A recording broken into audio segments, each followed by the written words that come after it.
Carpet export promotion council (CPC) के चुनाव अब बेहद दिलचस्प मोड़ पर पहुंच चुके हैं। चेयरमैन और वाइस चेयरमैन दोनों पदों पर इस बार मुकाबला सीधा, कड़ा और प्रतिष्ठा से जुड़ा माना जा रहा है। उद्योग जगत की नजरें इन चुनावों पर टिकी हुई हैं, क्योंकि नए नेतृत्व से कारपेट सेक्टर के भविष्य की दिशा तय होगी। अध्यक्ष, चेयरमैन पद के लिए दो प्रमुख और प्रभावशाली नाम मैदान में हैं। कुलदीप राज, वार्ड कैप्टन मुकेश कोम्बर दोनों लंबे समय से उद्योग से जुड़े हुए हैं और अपने अनुभव व विजन के दम पर मतदाताओं से समर्थन मांग रहे हैं। इस पद पर सीधी टक्कर माहौल को और भी रोमांचक बना रही है। वाइस चेयरमैन पद के लिए भी मुकाबला उतना ही कड़ा है।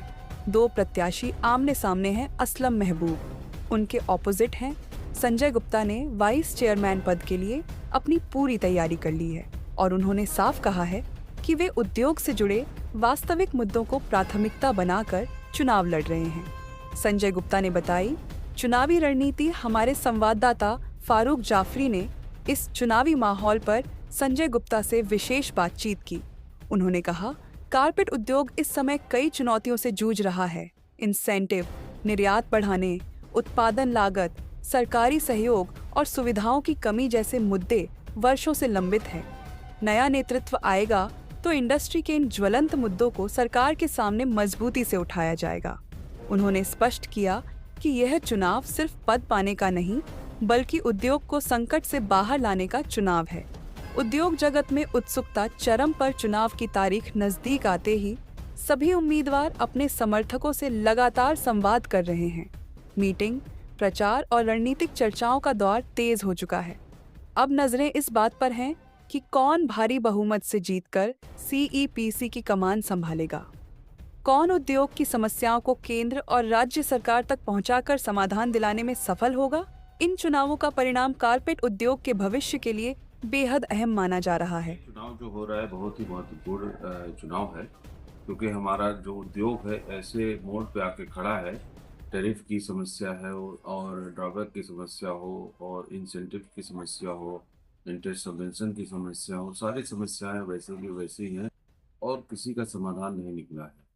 तो यह हम लोगों ने सोचा है कि ये सब सारी समस्याएं जो है इस समय मौजूदा समय में जिससे इंडस्ट्री अफेक्ट हो रहा है, उन समस्याओं को हम लोग समाधान करेंगे सरकार का मदद लेके। और हमें पूर्ण विश्वास है कि हमारे कुलदीप राजवाटर जी के नेतृत्व में एक ऐसा टीम बन के आएगा जो सरकार से जितनी मदद चाहे वो ले सकता है।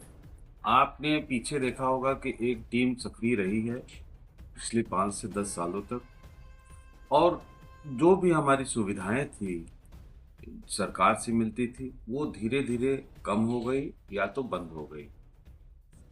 तो उस टीम ने अपने कब्जे में सब रखा और बातों को आगे नहीं आने दिया और न ही आगे आके सरकार के सामने उस बातों को रखा सही तरीके से, जिसकी वजह से ये सारी समस्याएं हुई हैं। और हम लोग समझते हैं कि हम लोग जीत कर आएंगे तो ये सब जो ड्रॉबैक की समस्या हो, इंटरेस्ट सबवेंशन की समस्या हो और जो 10% जो कश्मीर को मिलता है हम लोग को नहीं मिलता है, यूपी वालों को नहीं मिलता, तो ऐसे समस्याओं का समाधान करने के लिए हम लोग प्रयास करेंगे। और हमें उम्मीद ही नहीं, आशा भी है कि हम लोग इसका समाधान को लेके पीछे तो सभी जानते हैं।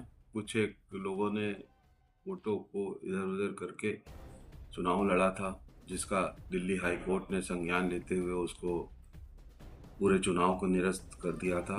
बड़ी शर्मनाक चीज़ थी, ये होना नहीं चाहिए था। और उसी का संज्ञान लेते हुए सरकार ने इस बार जो वोटर लिस्ट में गड़बड़ियाँ थी उसको सही किया है और जो वैलिड वोटर है उन्हीं को वोटिंग का राइट दिया है, और जिसका मैं बहुत ही समर्थन करता हूं। और मैं समझता हूं कि ये एक निष्पक्ष चुनाव हो रहा है और इस चुनाव में जो रिजल्ट आएगा वो आने वाले कारपेट उद्योग के लिए बहुत ही महत्वपूर्ण होगा। और हम समझते हैं कि जो पीछे गड़बड़ी लोगों ने किया था वो इस बार नहीं हो पा रहा है। इस वजह से लगता है कि कुछ लोगों को बौखलाहट भी है। सर